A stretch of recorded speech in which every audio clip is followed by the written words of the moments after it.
기도하심으로 엎드림 새벽기도로 나아가겠습니다. 생명의 주관자 되시는 하나님 아버지, 지난 밤도 하나님의 은혜 가운데 평안한 안식을 누리게 하시고 또 한 날을 살아갈 수 있도록 생명 허락하여 주심을 감사드립니다.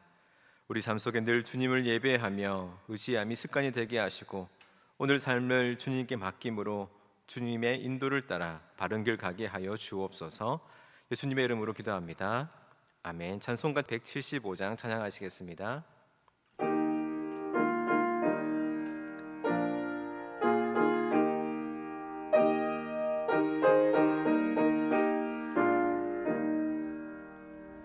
신랑 되신 예수께서 다시 오실 때 밝은 등불 들고 나갈 준비 됐느냐.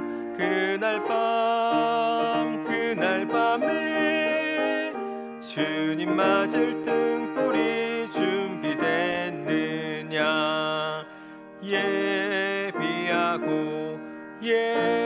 예비하라 우리 신랑 예수 오실 때 밝은 등불 손에 들고 기쁨으로 주를 맞겠네. 주를 나와 맞으라는 소리 들릴 때 기뻐하며 주를 맞이할 수 있느냐. 그날 밤에 주님 맞을 등불이 준비됐느냐. 예비하라 우리 신랑 예수 오실 때 밝은 등불 손에 들고 기쁨으로 주를 맞겠네. 항상 깨어 기도하며 거룩한 기름 준비하지 않고 주를 맞지 못하리. 그날 밤에 주님 맞을 등불이 준비됐느냐.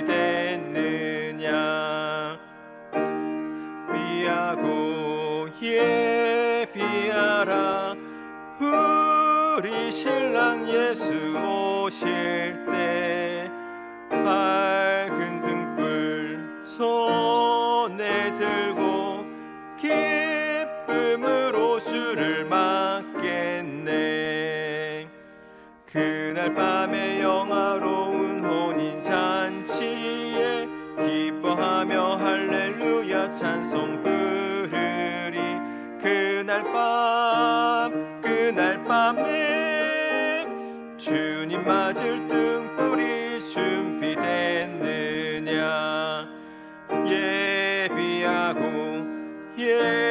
예비하라 우리 신랑 예수 오실 때 밝은 등불 손에 들고 기쁨으로 주를 맞겠네.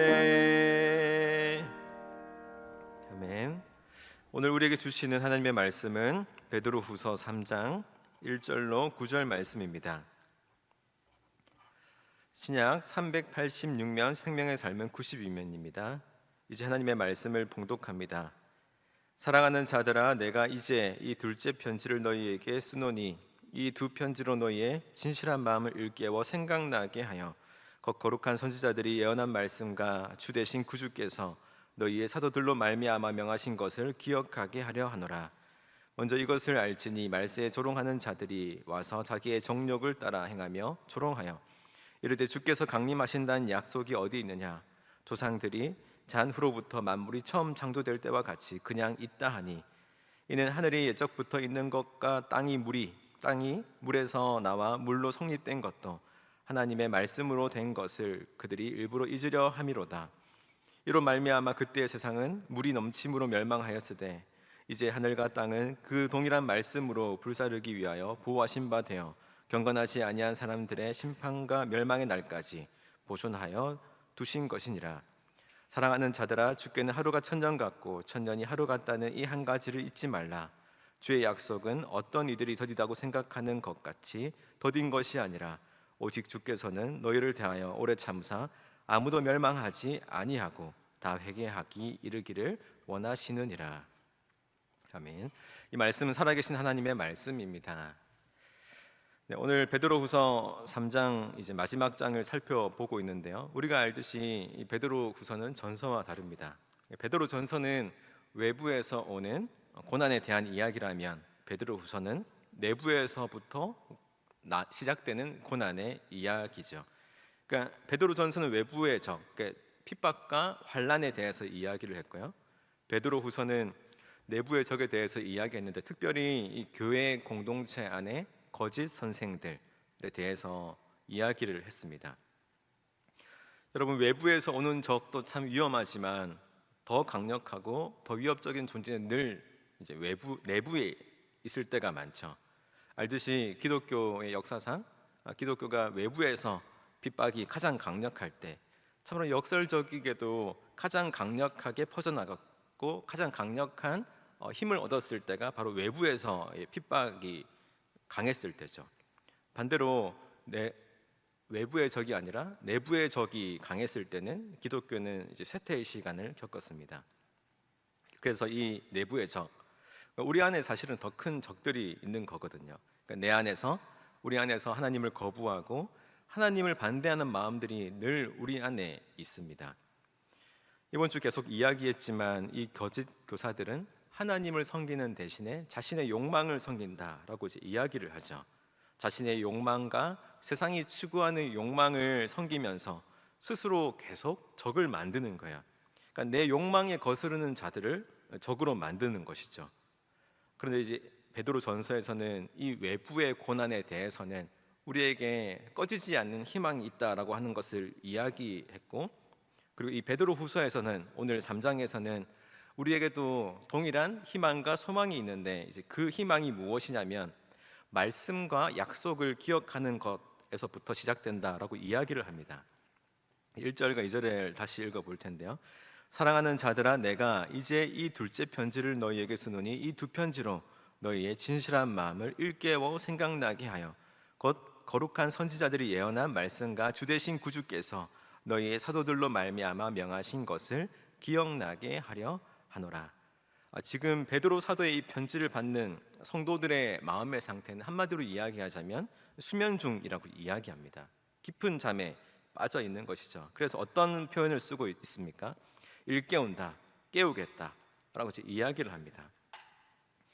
여러분, 우리가 수면 중에는 우리의 모든 감각이 둔해지죠. 상황 파악도 안 되고 잘 들리지도 않고 볼 수도 없고 외부의 자극에 둔감하게 됩니다.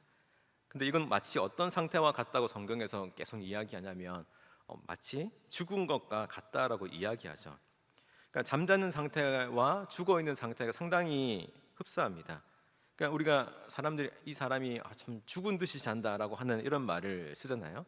어쨌든 이 수면 중, 침침 중에 있다라고 하는 것은 이 성도들이 죽은 것 같은, 죽어 있다라고 하는 것을 상징적으로 표현하고 있는 것입니다. 그러니까 이 편지를 읽고 있는 성도들이 지금 영적으로 수면 중이라고 하는 것은 영적으로 살아있지 못하고 거의 죽어 있는 상태다라고 하는 것이죠. 여러분, 우리가 말씀에서 멀어지고 약속에서 멀어지게 되면 영적으로 둔해집니다.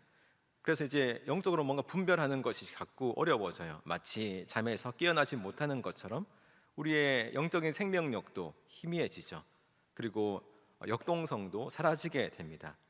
그래서 이런 영적인 지침 상태, 이 수면에서 깨어나려면 어떻게 해야 되냐면, 우리 이제 백설공주 이야기 다들 아실 텐데요. 요즘에 이런 책을 좀 자주 읽어주는데, 이 백설공주가 독사과를 먹고 잠들게 되잖아요. 근데 이 백설공주를 깨우기 위해서 필요한 것이 있습니다. 어떤 거냐면 이제 멋진 백마탄 왕자가 나타나서 이제 키스를 해줘야 되는 거죠. 키스를 해야 이제 이 백설공주가 살아나거든요. 그게 무슨 말이냐면 죽은 것처럼 잠들어 있는 백설공주에게 왕자의 키스가 필요한 것처럼 영적으로 잠들어 있는 이 상태를 깨우기 위해서는 말씀을 기억하는 것이 필요하다라고 말하고 있는 것입니다. 여러분, 우리는 말씀을 기억해야 되고 말씀을 생각해야 돼요. 왜냐하면 우리의 존재가, 우리의 창조 자체가 시작이 말씀에서부터 시작되었기 때문입니다. 우리의 시작이 말씀으로부터 시작되었고 우리의 구원의 이야기가 말씀으로부터 시작되었어요.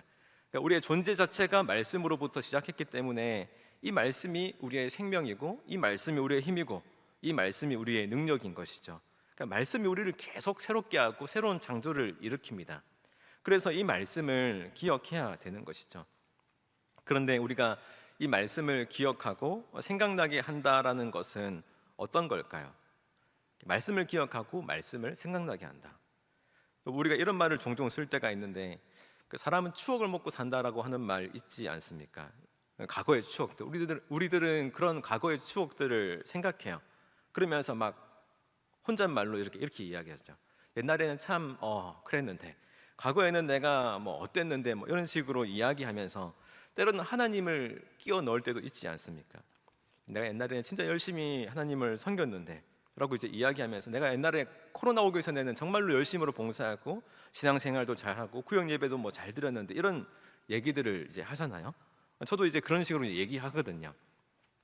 옛날에 어디에서 사역할 때 어떤 뭐 일들이 있었는데라는 이런 식으로 이야기를 하죠. 그런데 지금 이 베드로 사도가 베드로 후서에서 계속 이야기하는 것이 무엇입니까?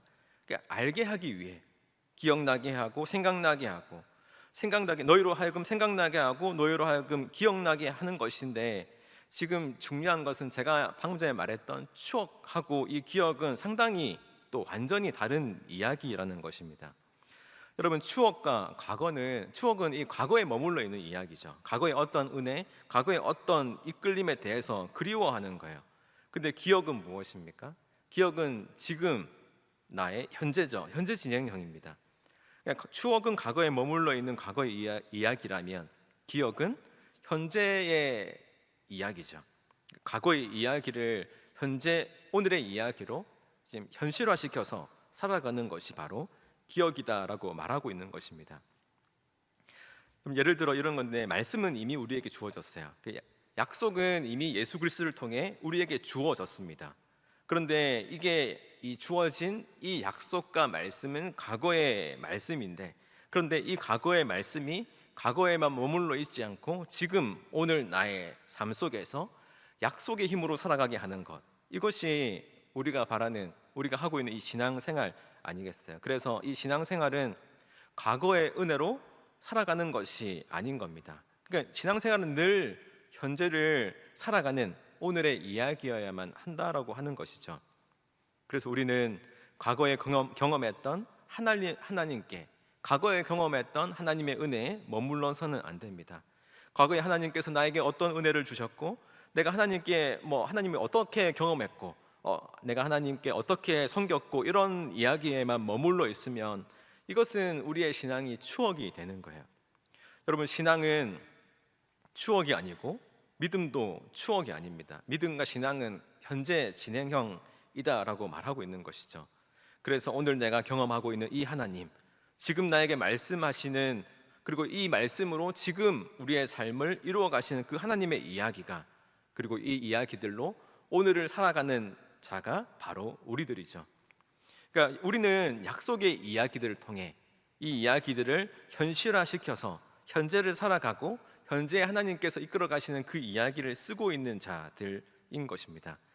그래서 우리 베드로후서 1장 2절 3절에 이렇게 베드로가 이야기하지 않습니까? 하나님과 우리 주 예수를 알므로 은혜와 평강이 너희에게 더욱 많을지어다. 그게 신기한 능력으로 생명과 경건에 속한 모든 것을 우리에게 주셨으니 이는 자기의 영광과 덕으로 우리를 부르신 이를 알므로 말미암아.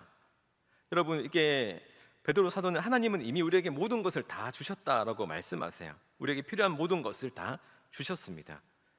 우리에게 필요한 것 딱 두 가지 단어로 이야기하지 않습니까? 은혜와 평강. 이미 우리에게 은혜와 평강을 주셨어요. 그런데 이 은혜와 평강을 지금 다시 누리기 위해서는 우리가 하나님을 지금 알아감으로써라고 이제 이야기를 하고 있는 겁니다. 그러니까 우리가 은혜와 평강을 다시 누리는 이 하나님의 알문, 하나님에 대해서 알아가는 것은 항상 현재여야 하는 것이죠. 그러니까 이미 하나님께서는 과거에 다 주셨는데 우리의 역할은, 우리의 일은 그것을 현재에서 발견하는 것뿐입니다. 그러니까 새로운 것을 하나님께서 주시는 것이 아니라 이미 주신 것을 발견하고 우리는 이 발견한 하나님과 함께 살아가는 것이죠. 근데 여러분, 우리의 이 신앙이 현재화되지 못하고 추억과 과거에만 계속 머무르게 된다면 어떤 현상이 일어난다라고 이야기합니까? 5절에 보면 이렇게 이야기합니다. 이는 하늘이 옛적부터 있는 것 같이 땅이 물에서 나와 물로 성립된 것도 하나님의 말씀으로 된 것을 그들이 일부러 잊으려 함이로다 라고 이야기합니다. 계속 잊으려 한다라고 하는 거예요. 신앙이 과거에만 머물러 있으면 그러니까 잊혀져 버리고 화석화되고 굳어져 버리는 현상이 오게 된다라고 하는 것이죠. 그래서 이제부터는 계속적으로, 일부러, 고의적으로, 계획적으로 말씀을 잊으려 한다, 말씀에서부터 멀어지려 한다라고 이야기합니다. 그러면서 이 섬김의 대상이 바뀌는 우상으로 바뀌게 되죠. 3절에 보면 섬김의 대상이 바뀌어요. 하나님 대신에 정욕을 신으로 섬기고 이것을 숭배하게 되죠. 그래서 이제 엊그제 말씀 이제 2장 3절에서도 그들이 탐심으로 지어낸 말을 가지고 너희의 이득을 삼으니라고 이제 이야기합니다. 거짓 선생들이 탐심으로써 지어낸 말들을 가지고 이득을 삼고 하나님의 말씀이 기준이 아니고 나에게 이득이 되느냐 이득이 되지 않느냐가 기준이 된다라고 이야기를 하는 거예요. 그러니까 말씀에서 멀어지게 되면, 그래서 하나님 대신에 이 자기의 정력을 섬기면서 계속적으로 하나님을 이용하는 자가 되는 것이죠. 탐심을 사랑해서 이득을 취하는 자가 된다라고 고발하고 있습니다. 그래서 이 말씀에서 멀어지면 섬김과 사역의 이 동기가 탐심으로 변해서 성도들에게 사랑받고 인정받기 위해서 섬기고 사역하게 된다라고 이야기하는 것이죠. 계속해서 이 신앙이 굳어버리게 되면 없는 말을 지어내고 상상 속의 이야기를 만들어낸다라고 하죠. 4절의 말씀 보면 이르되 주께서 강림하신다는 약속이 어디 있느냐, 조상들이 잔으로부터 만물이 처음 창조될 때와 같이 그냥 있다 하니, 계속 상상 속의 이야기들을 만들어내요. 없는 사실을 이야기하는 거죠. 예수님께서 다시 오신다는 그 이야기는 거짓말이야 라고 이야기합니다. 창조 때부터 이 세상이 그대로 있었는데 무슨 또 예수님이 다시 오신다는 거냐, 그럴 일은 없다, 심판은 없다 라고 이야기하는 거죠. 하나님이 천지를 창조하신 이후에 이 세상에 더 이상 개입하지 않는다라고, 관심이 없다라고 이야기하는 겁니다. 우리를 만들어 두고 이 땅을 만들어 두긴 했지만 이 땅에 관심 없고 그냥 멀리서 돌아가는 대로 세상을 바라보는 관찰자로만 계시다라고 이야기하는 거죠. 근데 우리는 이미 이게 사실이 아니다는 것을 알고 있지 않습니까? 천지 창조는 하나님의 말씀으로 이루어졌어요. 하나님의 말씀으로, 그리고 그 동일한 말씀으로 노아의 홍수의 심판이 있었습니다. 그리고 새로운 창조도 말씀으로 이루어졌어요. 그리고 무엇보다도 우리를 영원한 존재, 불변의 존재로 만들어주신 그 예수 그리스도는 말씀에서부터 육신이 되신 분이십니다. 시간적으로 다르지만 말씀은 항상 동일한 것이죠. 그래서 7절에 이제 뭐라고 이야기합니까? 이제 하늘과 땅은 그 동일한 말씀으로 불사르기 위하여, 그러니까 동일한 말씀이야, 계속 지속적으로 있었던 그 말씀이 결국 공간과 시대를 초월하는 동일한 말씀이 문화를 초월하고 인종을 초월하고 시대를 초월하고 또 지역을 초월해서 그 모든 것을 초월하는 초월의 그 말씀이 결국 거짓 교사들을 심판하실 것이다 라고 말하고 있습니다. 그러니까 심판이 아직 이루어지지 않았으니까 우리에게는 심판이 없어, 이렇게 생각하고 말하면 안 된다라고 하는 거예요. 오히려 이 예수님이 이 거짓 교사들이 이야기하는 것처럼 예수님의 재림이 더뎌지는 이유는 그러니까 하나님의 약속이 이루어지지 않기 때문이 아니라 오히려 하나님의 인내하심 때문이다라고 말하고 있는 것입니다. 8절과 9절을 보면 이렇게 이야기하죠. 사랑하는 자들아, 주께는 하루가 천년 같고 천년이 하루 같다는 이 한 가지를 잊지 말라. 주의 약속은 어떤 이들이 더디다고 생각하는 것 같이 더딘 것이 아니라 오직 주께서는 너희를 대하여 오래 참으사 아무도 멸망하지 않게 하고 다 회개하기에 이르기를 원하시느니라. 네. 오히려 약속이 더딘 이유에 대해서 이야기합니다. 하나님의 말씀이 그토록 더디다고 느껴지는 이유는 그들을 사랑하시기 때문에 그들이 돌아오시기를 하나님께서는 기다리고 있기 때문에 그런 것이죠. 말씀을 정리하겠습니다. 오늘 베드로 사도가 강조하는 이 말씀, 또 이 약속은 늘 현재성이기 때문에 그 약속을 따라가는 우리들 또한 우리들에게 주어지는 말씀을 향하여 항상 적극적으로 현재성을 띠고 현재성을 유지하며 받아들여야 하는 자들인 것이죠.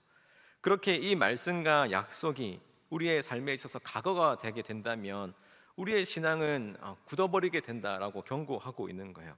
그렇게 되면 말씀과 신앙을 따르기보다 하나님 대신에 이 세상의 종족들, 나의 종족들을 따르며 탐심에 사로잡히게 된다라고 경고하고 있는 것입니다. 그래서 우리가 오늘 이 말씀을 보며 다짐할 것이 있죠. 그러니까 우리의 신앙과 믿음이 과거에 그 은혜 주신 하나님, 과거에 역사하신 추억에 머무르는 하나님이 아니라 우리가 늘 말씀을 기억함으로, 약속을 늘 생각함으로 오늘 이 말씀이 나의 현실이 되어지기를 다짐하고 또 소망하며 기도해야 되는 것이죠. 말씀으로 새로운 역사를 만들어 가시는 이 하나님의 경험이 오늘 우리의 현실이 되어서 그것이 우리의 힘이 되고 그것이 우리의 능력이 되어 오늘을 주님의 은혜로 넉넉히 살아나가는 저와 여러분들이 되시기를 예수님의 이름으로 축원합니다. 기도하겠습니다.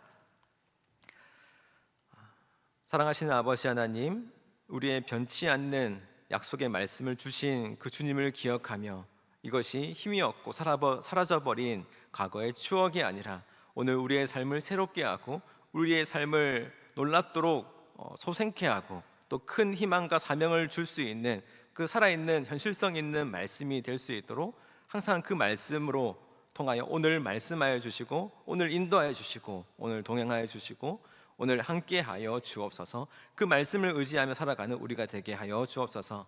고 원로 목사님의 기도와 말씀 사역에 힘을 다해 주시고 육신을 강건하게 붙들어 주시어서 끝까지 맡은 사명 잘 감당할 수 있도록 항상 영육간의 강건함을 허락하여 주옵소서.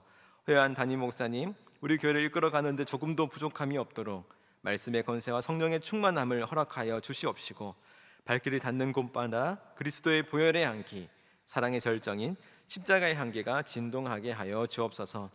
주님께 아끼지 않고 드린 여러 가지 봉헌들을 기쁘게 받아 주옵소서.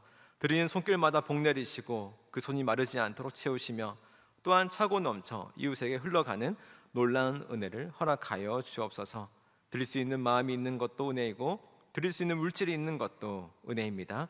우리의 작은 마음을 받아주신 주님께 감사드리오며 이 모든 말씀 예수님의 이름으로 기도합니다. 아멘. 하늘에 계신 우리 아버지, 아버지의 이름을 거룩하게 하시며 아버지의 나라가 오게 하시며 아버지의 뜻이 하늘에서와 같이 땅에서도 이루어지게 하소서. 오늘 우리에게 일용할 양식을 주시고 우리가 우리에게 잘못한 사람을 용서하여 준 것 같이 우리 죄를 용서하여 주시고 우리를 시험에 빠지지 않게 하시고 악에서 구하소서. 나라와 권능과 영광이 영원히 아버지의 것입니다. 아멘. 이 시간 기도하실 때 나라와 민족, 교회를 위해 그리고 오늘 말씀을 놓고 계속해서 기도의 자리로 나아가겠습니다.